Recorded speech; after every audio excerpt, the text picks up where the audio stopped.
My wife and her brothers thought it was hilarious to prank me, left me stranded 300 miles from home, laughing as they sped off yelling, "Good luck." I never went back. 5 years later, she found me, and her smile died the second she saw who was standing behind me. I heard their laughter before the truck even pulled away. High-pitched, manic, the kind of laughter that sounds wrong when you're standing alone in 107-degree heat with nothing but a bag of Doritos and $17 in cash. The gas station sat in the middle of absolute nowhere. Highway 78, Eastern Arizona. Desert stretched in every direction, like someone had copy-pasted the same stretch of sand and scrub brush for 1,000 miles. Heat shimmered off the asphalt in waves, making everything look liquid and unreal. My wife Ashley's voice cut through the air, carried by the wind and her perpetual need to perform. "Have fun walking, babe." Her brothers, Mike and Danny, 31 and 28 respectively, hung out the windows of my Ford F-150 with their phones up, recording, always documenting, always turning life into content. 300 miles, Mike yelled, his grin visible even from 50 feet away. "Better start moving." The engine roared. My truck,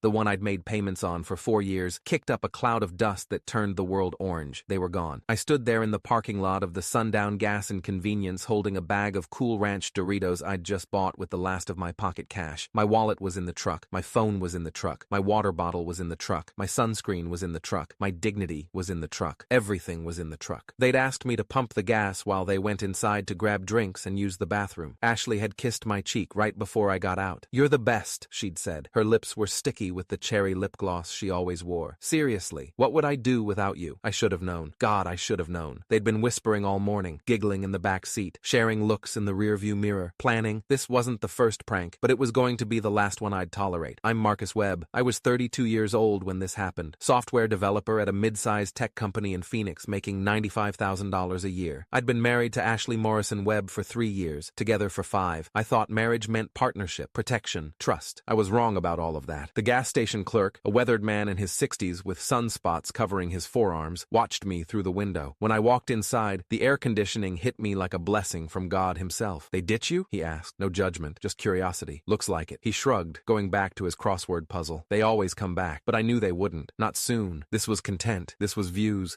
This was me suffering for their entertainment. And the longer I suffered, the better the payoff. The more dramatic my reaction when they finally rolled back up with the cameras running, the more engagement they'd get. I asked to use his phone. He slid an ancient cordless across the counter. I dialed Ashley's number from memory. It rang 4 times, then went to voicemail. Her voice, bright and bubbly. "Hey, this is Ashley. I can't come to the phone right now because I'm probably making memories. Leave a message and I'll get back to you when I can." I didn't leave a message. I tried Mike's number, Danny's number. Both went straight to voicemail. "Can I get you something?" the clerk asked. "Water? You look like you could use water." "I don't have any money. They took my wallet." He grabbed a bottle of water from the cooler behind him and slid it across the counter. "On the house. Anybody who gets ditched in this heat deserves at least that much." I drank the entire bottle in about 30 seconds. The cold water hitting my stomach felt like salvation. My phone buzzed one last time before it died. I could see the screen light up in the truck's cup holder through the dusty window. A text notification, probably from Ashley. Probably something performative. Probably something designed to look good when they posted the screenshots later. That's when I made my decision. Not in anger, not in rage, in something much colder and more permanent than that. In clarity. I'd been here before. Not physically, but emotionally. In this exact space of humiliation while they laughed. 2 years ago, Ashley had surprised me at work by showing up in a ridiculous costume. Full clown makeup, rainbow wig, the works, and proposing to me all over again in front of my entire office. I'd already said yes once. We were already married, but she wanted the video. She wanted the reaction. She wanted me to look surprised and delighted while my coworkers filmed and she racked up views. I'd smiled. I'd played along. Because that's what you do when you love someone, right? You support their dreams, even when their dreams involve humiliating you for internet strangers. 18 months ago,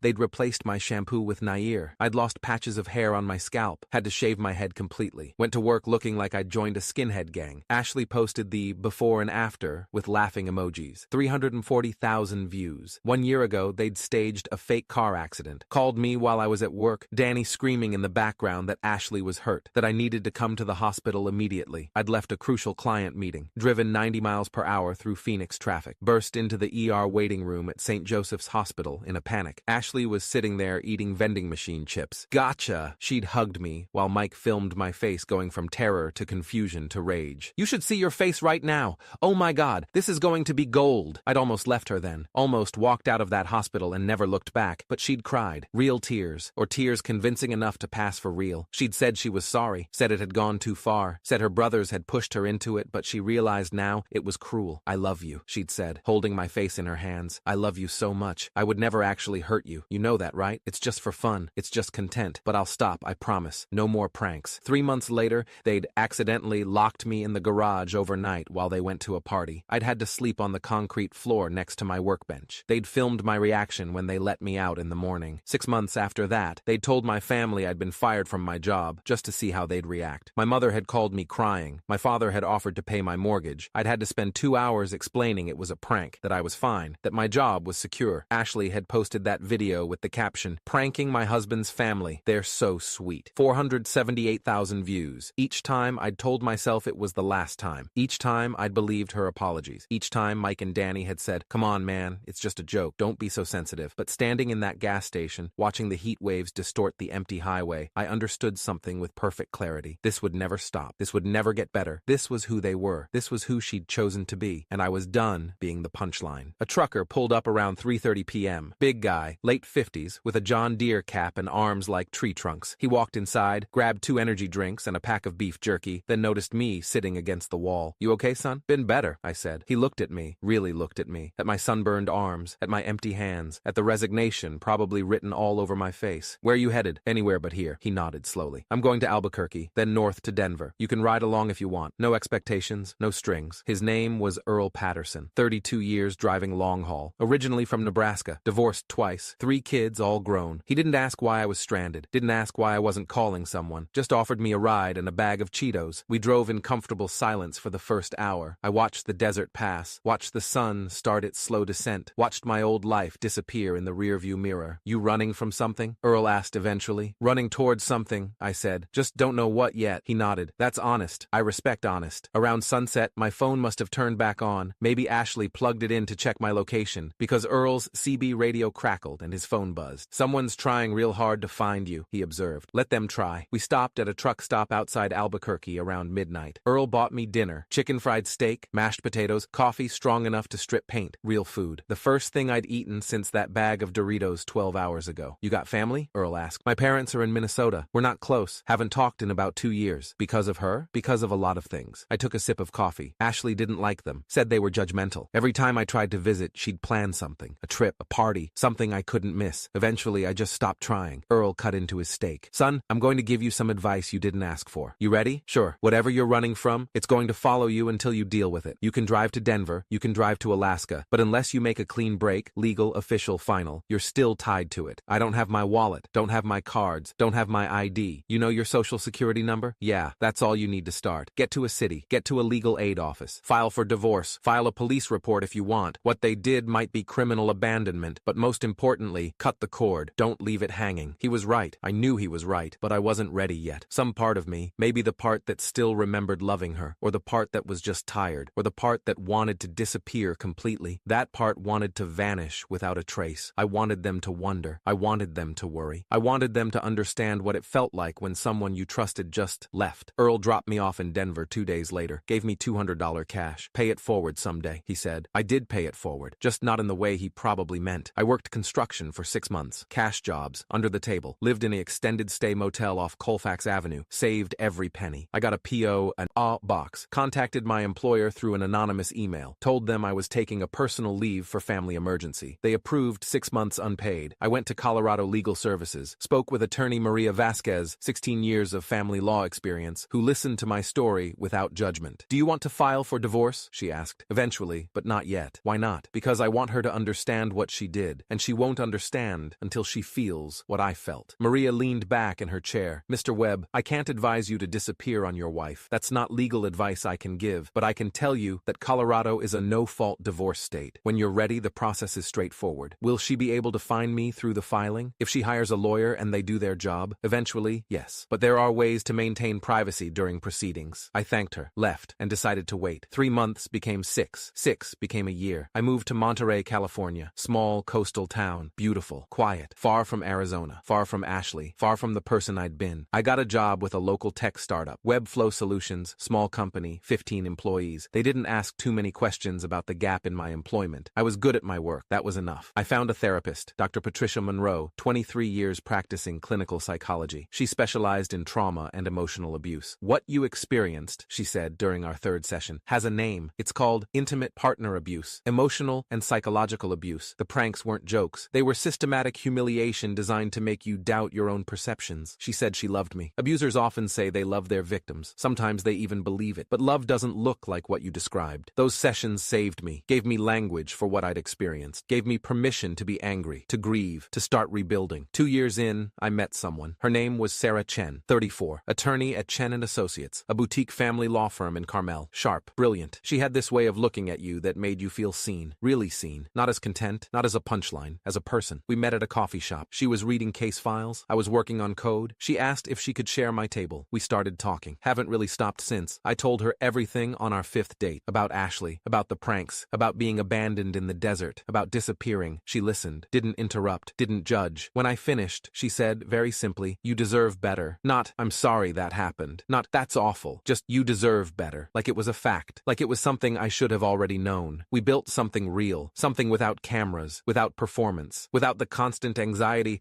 that any moment might be turned into content. 3 years into my disappearance, Sarah asked if I wanted to file for divorce. I should, I said. I know I should. But part of me wants her to find me first. Wants her to see what I built without her. Wants her to understand that I didn't just survive, I thrived. Sarah smiled. That's petty. I know. I respect petty. 4 years in, Sarah and I got engaged. Small ceremony on the beach. Her parents, my parents. I'd reconnected with them, explained everything, apologized for the distance. They understood. They'd never liked Ashley. 5 years almost to the day after that gas station, I got a call at work. Unknown number. California area code. Marcus Webb? A woman's voice. Professional. Speaking. Mr. Webb, this is Jennifer Torres with Peninsula Private Investigations. I've been hired to locate you on behalf of Ashley Morrison Webb. Would you be willing to... I hung up. Called Sarah immediately. They found me. Okay, she said calmly. We knew this might happen eventually. What do you want to do? I want to file. Now. Today. I want everything legal and locked down before she shows up. Come to my office. We'll handle it. We filed that afternoon. Divorce petition on grounds of abandonment and cruel treatment. California law, clean and straightforward. Sarah drafted every word herself, included documentation I'd been collecting over 5 years, screenshots of their social media posts, the prank videos, all still public, all still monetized. They'd made thousands of dollars off my humiliation. Mike's channel, Epic Pranks, had 2.3 million subscribers. The desert abandonment video had 743,000 views. We also filed a civil suit, intentional infliction of emotional distress, theft of vehicle, criminal abandonment, the therapist's records from Dr. Monroe, the timeline of abuse, 5 years of evidence. This is comprehensive, Sarah said, and devastating. Are you sure you want to go this hard? They went hard on me for years. This is just accountability. She kissed me. Then let's make sure accountability sticks. 2 days later, on a Tuesday afternoon, I was waiting in the lobby of Sarah's office building. We had a meeting with a different client. I was just killing time, scrolling through my phone. The elevator doors opened. Ashley stepped out. I saw her before she saw me. She looked different, older, tired. Her hair was shorter. She'd lost weight. She was wearing expensive clothes, but they hung wrong, like she'd bought them for someone else's body. Then she saw me. Her whole body froze. Her mouth fell open. Her phone slipped from her hand and clattered on the marble floor. Marcus? The word came out broken, disbelieving. I didn't move, didn't smile, didn't give her anything. She rushed toward me, tears already forming. The performance began, because everything with Ashley was a performance. Oh my God! Marcus! I've been looking everywhere. I hired a private investigator. I've been so worried.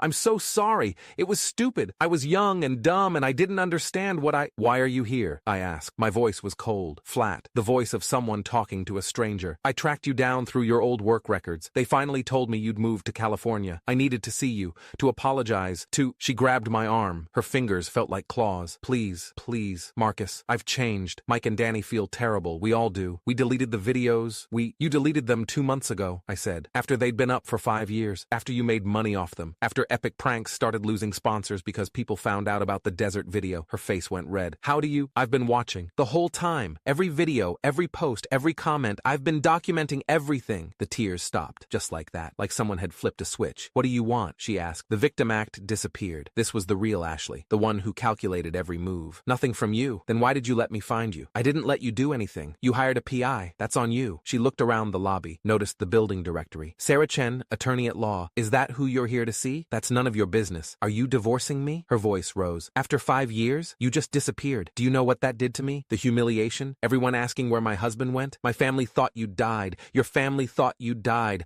I'm a victim here too. I almost laughed. Almost. Humiliation? Yes. My channel lost followers. Mike's sponsors dropped him. Danny couldn't get partnership deals. We lost every everything because you just vanished. Good, I said simply. Her face twisted into something ugly. You're pathetic, you know that? You couldn't handle a joke. You couldn't handle— The elevator dinged behind me. Sarah stepped out. Professional, polished, power suit, heels that clicked on marble like punctuation marks. She walked straight to my side and kissed my cheek. Ashley's eyes went wide. Who is this? Sarah extended her hand. The left hand, the one with the engagement ring. 3 carats, princess cut, impossible to miss. Sarah Chen, Marcus's fiancée, and his attorney. I watched the blood drain from Ashley's face, watched her mouth open and close like a fish, watched 5 years of assumptions shatter in real time. Attorney? Ashley whispered. Sarah pulled a folder from her briefcase, the one we'd prepared yesterday, the one we'd hoped we'd need. We filed for divorce this morning. You'll be served within the week. We're citing abandonment, emotional cruelty, and systematic abuse. You can't— We did. Sarah's voice was professional, calm, the voice of someone who'd done this 1,000 times. You'll also be served with a civil suit, intentional infliction of emotional distress, criminal abandonment, theft of vehicle, false imprisonment, remember the garage incident, and unlawful monetization of humiliation content. That's not— You can't prove— Your brothers posted the videos publicly. Sarah pulled out her tablet, showed Ashley the screen. This is the desert abandonment video. 743,000 views. It's been preserved as evidence, along with 47 other videos showing documented abuse. Ashley stumbled backward. Those were jokes, pranks. Everyone knew. California Penal Code 368B1 defines abuse of a dependent adult, Sarah continued. While Marcus doesn't qualify as a dependent adult, California also recognizes emotional abuse in divorce proceedings, which is what we're filing. Additionally, civil law in California provides remedies for IIED when someone intentionally engages in extreme and outrageous conduct. She handed Ashley the folder. Everything's in there. The filing, the evidence, the documentation from his therapist, the timeline, the financial impact analysis showing he lost approximately $18,000 in work due to stress leave following your pranks, and the police report. Police report? Ashley's voice cracked. Marcus filed a report last week. Criminal abandonment. The Maricopa County Sheriff's Department is reviewing. They might press charges. I pulled out my phone, showed Ashley a screenshot of the police report. Case number 2024 MC 847392. Filed with Deputy Robert Martinez. 17 years with MCSD. You wanted me to let it go, I said quietly. I did. I let go of you. But the law doesn't forget. Ashley looked at me, at Sarah, at the folder in her shaking hands. Marcus, please. I came here to apologize.